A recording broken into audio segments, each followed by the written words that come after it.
পৃথিবীতে হাত নামান। পৃথিবীতে সব থেকে যে রোগটাতে মানুষের মৃত্যুটা বেশি হয় সেটা হচ্ছে হার্ট অ্যাটাক বা হার্টের রোগ।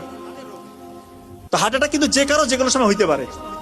তো WHO এবং আমেরিকান হার্ট ফাউন্ডেশন তারা বলতেছে প্রি হসপিটাল ম্যানেজমেন্ট যদি কেউ করতে পারে হার্ট অ্যাটাকের রোগীকে, তার মানে মৃত্যুর ঝুঁকি 70% কমে আসে, আল্লাহ যদি চায় ইনশাআল্লাহ। তো তার আগে তো বুঝতে হবে যে আপনার হার্ট অ্যাটাক হয়েছে কিনা। খুব মনে রাখেন মিডিয়ার ভাইরা প্লিজ, এটা খুবই ক্রুশিয়াল, খুবই ইম্পর্টেন্ট, এটা প্রচার করতে হবে। কারণ এটা হাজার হাজার মানুষ ইনশাআল্লাহ আল্লাহ চাহে তো এইটার বদলতে হয়তো বা আল্লাহ তাআলা তার জীবনটা রক্ষা করবে।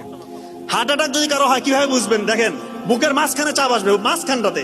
অনেকে মনে করেন বুকের বাম পাশে মনে হয় চাপ, না, বুকের মাঝখানে ব্যথা বা চাপ, এমন চাপ যদি 20 কেজি ওজনের একটা পাথর আপনার বুকে চাপা দিই তাহলে কেমন ওজন লাগবে? ভারী লাগবে না? মনে হয় একটা ভারী কিছু চাপ দিচ্ছে, এরকম চাপ অনুভব হবে। সাথে এই চাপটা আপনার এই শোল্ডারে বাম হাতের দিকে ছড়িয়ে পড়বে, হাতটা মানে কপ কপ কপ কপ করতেছে, আপনার ওই সময় ঘাম ছুটবে, সাথে শ্বাসকষ্ট হবে এবং আপনার বমি ভাব আসতে পারে এবং মৃত্যুর ভয়।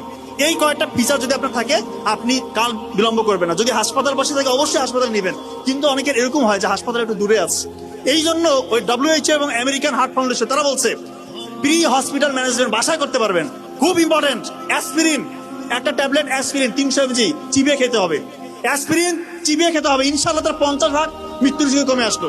নাইট্রোগ্লিসারিন একটা হচ্ছে স্প্রে পাওয়া যায়, নাইট্রোগ্লিসারিন মার্কেটে বিভিন্ন নামে আছে, ওইটা জিহ্বার নিচে 2 চাপ দিতে হবে। আর একটা হচ্ছে অ্যাটরভাস্টাটিন গ্রুপের যে কোনো একটা ওষুধ 40 mg খাইতে হবে। আল্লাহ চাহে তো তার মৃত্যুর ঝুঁকি ইনশাআল্লাহ আপনি 70-80% বাসার মধ্যে কমাই দিলেন, এরপর দ্রুত হাসপাতালে নিয়ে যেতে হবে।